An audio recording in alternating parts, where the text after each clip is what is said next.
بسم اللہ الرحمن الرحیم۔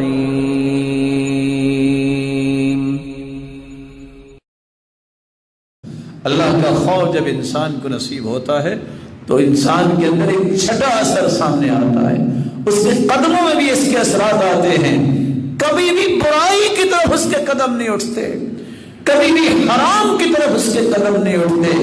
اور ساتواں اور آخری اثر جو امام سمرقندی نے بیان کیا ہے، انسان اللہ کا خوف جب مل جاتا ہے تو پھر ہر وقت اس جستجو میں رہتا ہے کہ میرا رب راضی کیسے ہو سکتا ہے۔ کیسے نیک لوگ تھے جو کہتے تھے یا اللہ ہم پڑھے لکھے تو نہیں ہیں، ہمیں تو نہیں پتا، لیکن اللہ تو بتا دے کہ کون سا کام کرے جس سے تو راضی ہو جائے۔ ہم نماز بھی پڑھتے ہیں، روزے بھی رکھتے ہیں، اللہ تو نے ہی تو حکم کیا، لیکن توفیق بھی تو تو نے ہی دینی ہے۔ اللہ ہماری زبانوں کو ایسی توفیق دے دے وہ بولے ہی تیری رضا کی بات، اللہ عمل کی بھی ایسی توفیق دے دے جس سے تیری رضا ہی ملے۔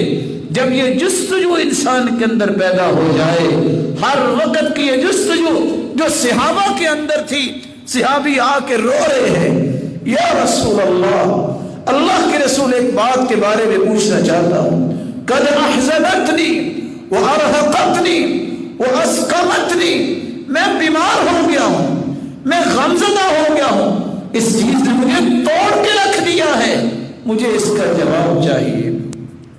میرے صحابی کون سا سوال ہے کہ اللہ کے رسول اتنا بتا دیجیے میں جہنم سے کیسے بچ سکتا ہوں، میں اللہ کی جنت میں کیسے جا سکتا ہوں، اس نے تو مجھے توڑ کے رکھ دیا ہے، مجھے اس کے بارے میں بتائیے۔